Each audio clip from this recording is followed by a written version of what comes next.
Welcome to my YouTube channel. Chapter 44। Bhaumi ने अपना sir हमें हिला दिया। तभी वहां शेरा, काली और उनके साथ बहुत सारे बॉडीगार्ड्स आ गए, जिन्होंने उन गुंडों को पकड़ लिया।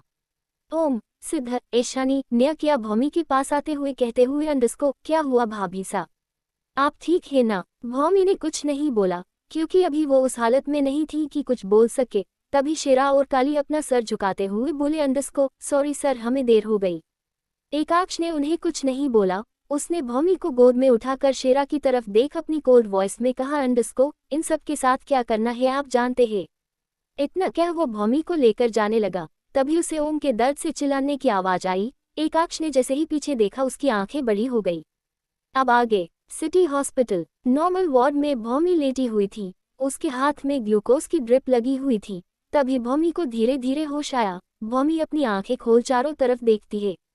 खुद को हॉस्पिटल के वार्ड में देख उसे सब कुछ याद आने लगता है। पहले पूजा, फिर उन पर हमला और अचानक उसका सर घूमना। ये सब याद कर भौमी झट से उठकर बैठ जाती है। ईशानी जैसे ही भौमी को होश में आया देखती है, वो सीधे उसके गले लग जाती है। ईशानी इमोशनल होते हुए, अंडस्को, भाभी सा आप उठ गई, पता है आपको बेहोश देख हम कितने डर गए थे। भौमी ईशानी की पीठ सहला उसे अपने से अलग करती है। भौमी ईशानी के गालों के आंसुओं को साफ करते हुए, अंडस्को, अरे मैं बिल्कुल ठीक है, तुम तो ऐसे आंसू बहा रही हो जैसे ना जाने मुझे क्या हो गया है। वैसे सच खुद तुम ना रोते हुए बहुत गंदी लग रही हो, और देखो तुम्हारी तो नाक भी बह रही है। ईशानी और जोर से रोते हुए, अंडस्को, भाभी सा। भौमी उसे अपने गले लगाया हंसते हुए, अंडस्को, मैं ठीक हूँ ईशानी, अब चुप हो जाओ। ईशानी भी चुप हो जाती है। तभी भौमी को किसी की आवाज सुनाई देती है, अंडस्को, फाइनली आप उठ गई भाभी। आवाज सुन भौमी सर उठाकर सामने देखती है तो देखती ही रह जाती है।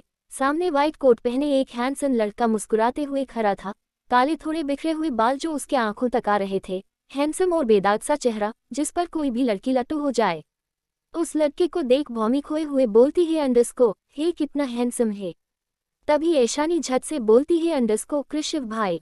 भौमी ईशानी को देखने लगती है। ईशानी कुछ बोलती कृषिव झट से बोलता है, अंडस्को, हेलो भाभी सा। अब एकाक्ष के तो हमारे बारे में आपको बताया नहीं होगा, इसलिए हम ही आपको खुद से इंट्रोड्यूस करा देते हैं।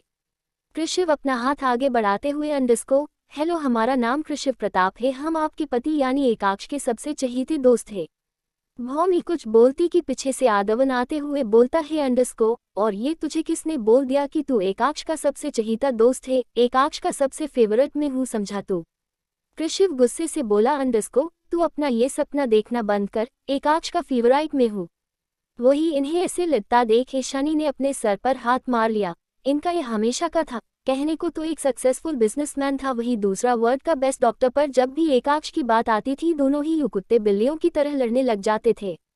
तभी ईशानी दोनों को चुप कराते हुए चिल्ला के बोली, अंडस्को, बस करिए, आप दोनों, ये हॉस्पिटल है और आप दोनों यहाँ भी छोटे बच्चों की तरह लड़ रहे हैं, कुछ तो शर्म कीजिए। आदवन अपना मुंह बनाते हुए बोला, अंडस्को, ईशानी तू इस सफेद बिल्ली को बोल, यही मेरे से लड़ रहा था। आदवन की बात सुन जैसे ही कृषिव कुछ कहने वाला होता है तभी ईशानी दोनों को चुप करा देती है।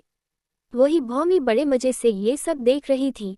तभी आदवन का ध्यान भौमी पर जाता है। आदवन अपने सर पर हाथ मार सीधा भौमी के पास जाता है। आदवन भौमी से बोला, अंडस्को, इस सफेद बिल्ली की वजह से मैं आपसे मिलना ही भूल गया, अब कैसी है आप? भौमी मुस्कुराते हुए, अंडस्को, अब मैं बिल्कुल ठीक हूँ।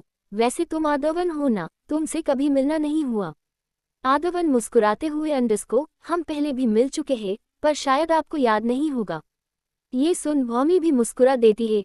तभी कृषिव भौमी को चेक करके बोलता है, अंडस्को, चलिए अब आप बिल्कुल ठीक है, अब से भूखा मत रहिएगा, आपके भूखे रहने से ही आपको चक्कर आए थे, आप चाहे तो अभी घर जा सकती है।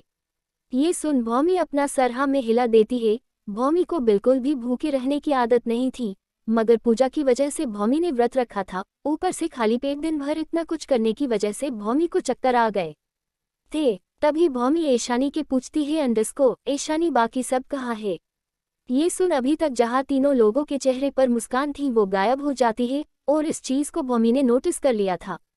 ईशानी बोलती है, अंडस्को, वो भाभी सा निया किया अभी छोटी है, इसलिए सिद्ध भाई सा उन्हें घर छोड़ने गए हैं, और अबीर सबके लिए कुछ खाने को लेने गया है। इतना कह वो चुप हो जाती है। भौमी उसके चुप होने पर संदेह से पूछती है, अंडस्को, और तुम्हारे भाई सा और ओम कहाँ है अभी? अचानक भौमी के चेहरे पर डर छा जाता है। भौमी जल्दी से उठते हुए बोली, अंडस्को क्या हुआ है राजा साको? वो कहाँ है? वो ठीक तो है ना? भौमी का पूरा चेहरा पसीने से लथपथ हो गया था। पता नहीं क्यों पर एकाक्ष को चोट लगने की बात सोचकर भी उसका पूरा शरीर कांप रहा था। शायद ये उसके साथ पहली बार हो रहा था, वरना कितनी बार मौत का सामना करने पर भी उसे आज तक कोई डर नहीं लगा। भौमी की हालत देख ईशानी जल्दी से उसे संभालते हुए कहती है, अंडस्को भाभी सा भाई सा बिल्कुल ठीक है, उन्हें कुछ नहीं हुआ है। वो तो इतना कह वो चुप हो गई। एकाक्ष के ठीक होने की बात सुन भौमी के दिल में अब सुकून पहुंचा, पर ईशानी के रुकने पर वो उसे देखने लगी। तभी कृषिव बोला, अंडस्को भाभी सा गोली ओम को लगी है। भौमी हैरानी से कृषिव को देखने लगी। तभी ईशानी रोते हुए बोली, अंडस्को भाभी सा वो टेम्पल में एक आदमी के अचानक से भाई सा पर पीछे से शूट कर दिया था, पर भाई सा को गोली लगने से पहले ही ओम भाई सा उनके बीच में आ गए, जिससे गोली सीधा उनके कंधे पर लगी। ये सुन भौमी काफी परेशान हो गई। उसने परेशानी से पूछा, अंडस्को अब कैसा है ओम? वो ठीक तो है ना? भौमी को परेशान देख कृषिव भौमी से बोला, अंडस्को चिंता मत कीजिए भाभी सा, ओम अब खतरे से बाहर है, उसकी सर्जरी हो चुकी है पर वो अभी बेहोश से। भौमी जाते हुए बोली, अंडस्को मुझे ओम से मिलना है। तभी कृषिव जल्दी से भौमी को रोकते हुए बोला, अंडस्को रुकिए भाभी सा, अभी आप उससे नहीं मिल सकती। इस वक्त ओम आईसीयू में है, अभी उससे होश नहीं आया है। आप ओम के होश आने पर उससे मिल सकते हैं। वैसे भी अभी ओम के पास एकाक्ष है।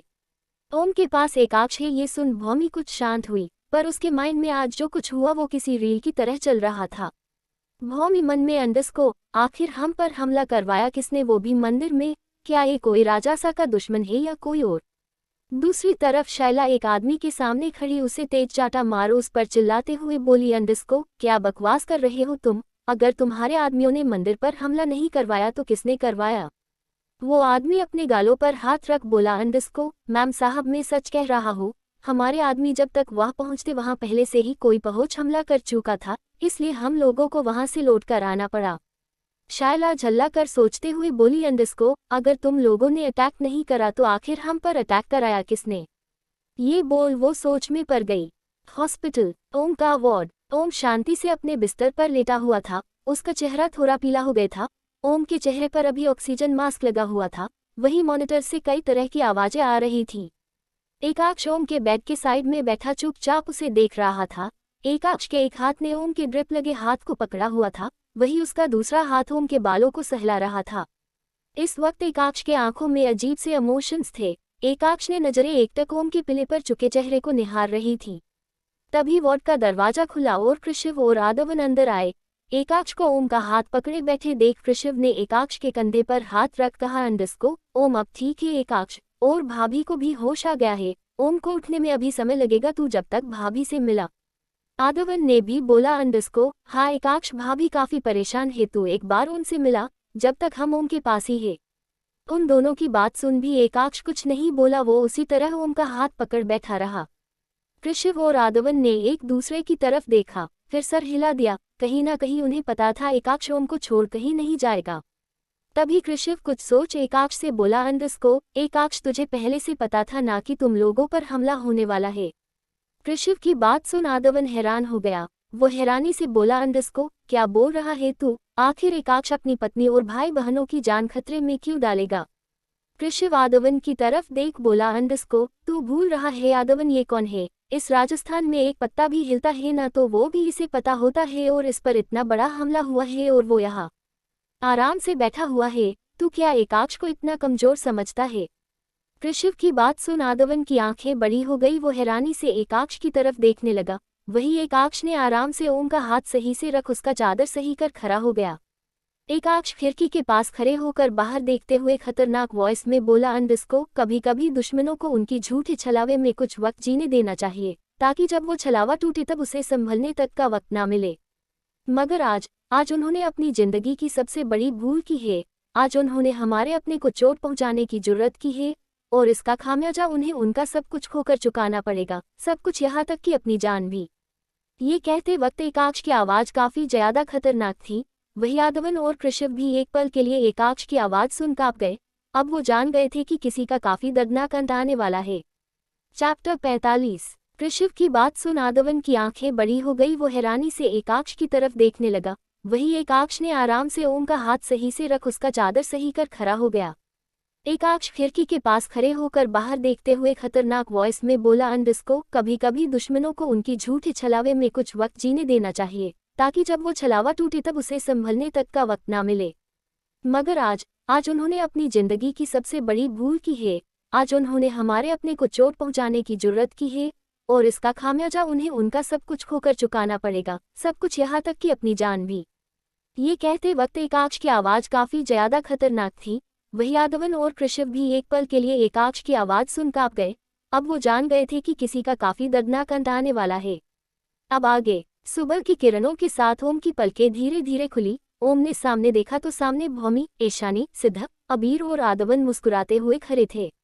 उन्हें देख ओम की पलकें झट से खुल गई। उसने देखा कि वो हॉस्पिटल के वार्ड में था। ओम को कल की बातें याद आई, जिन्हें याद कर ओम झट से उठने को हुआ कि उसे अपने कंधे पर बेहिसाब दर्द महसूस हुआ। भौमी जल्दी से उसके पास आकर उसे ठीक से बैठाते हुए कहती है, अंडस्को, अरे आराम से, इतनी हड़बड़ाहट में कहाँ जाना है। ओम भौमी को देखता है। भौमी ओम के सर पे हाथ रख, अंडस्को, अब कैसा महसूस हो रहा है? क्या अभी भी दर्द हो रहा है? एक सेकंड में अभी डॉक्टर को बुलाती हूँ। भौमी को अपने लिए फिक्र करता देख ओम को काफी अच्छा लगा। ओम भौमी को रोकते हुए बोला, अंडस्को, अभी हम ठीक है भाभी मासा, और अभी हमें बिल्कुल भी दर्द नहीं हो रहा, आप चिंता मत कीजिए। भौमी मुस्कुराते हुए उसे देखती है। तभी सिद्ध ओम से कहता है, अंडस्को, हाँ भाई, इन्हें थोड़ी ना दर्द होगा, बल्कि ये तो सुपरमैन है, इन्हें तो दर्द हो ही नहीं सकता। सिद्ध की टोन सुन ओम मुस्कुराने लगता है। उसे पता था सिद्ध उसकी कितनी फिक्र करता है। ओम अपना दूसरा हाथ आगे बढ़ाते हुए कहता है, अंडस्को, वैसे हमें सच में काफी दर्द हो रहा है। सिद्ध सीधा ओम के गले लगा जाता है। वही जानता था जब कल उसने सिद्ध को उस हाल में देखा तो वो कितने डर गया था।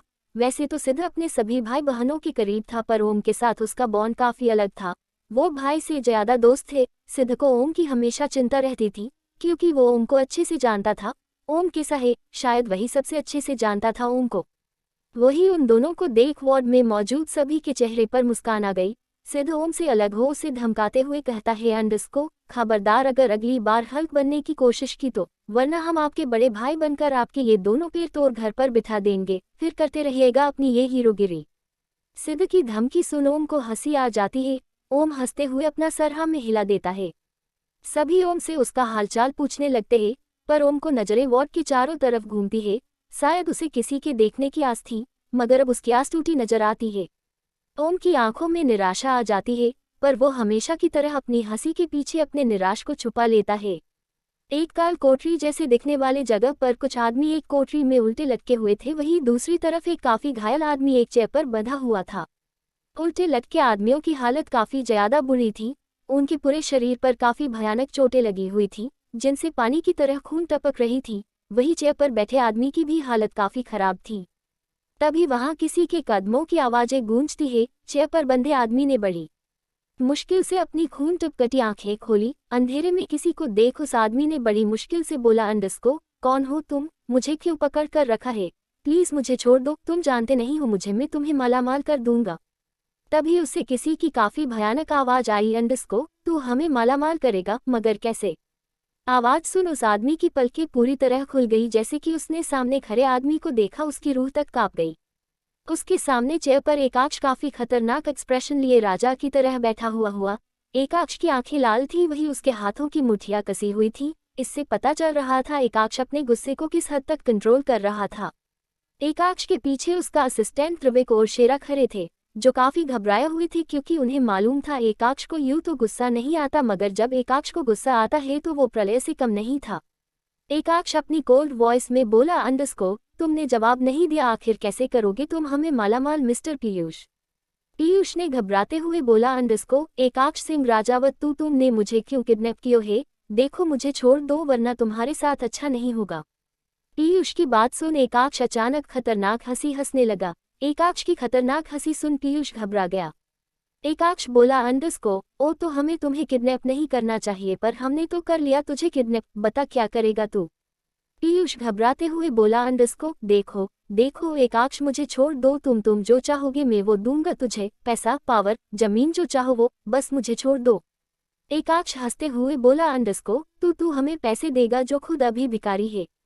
पीयूष हैरानी से उसे देखने लगा। एकाक्ष खतरनाक टेढ़ी स्माइल करते हुए बोला, अंडस्को, तुझे क्या लगा एकाक्ष सिंह राजावत के परिवार को चोट पहुंचाकर तू आराम की जिंदगी जिएगा?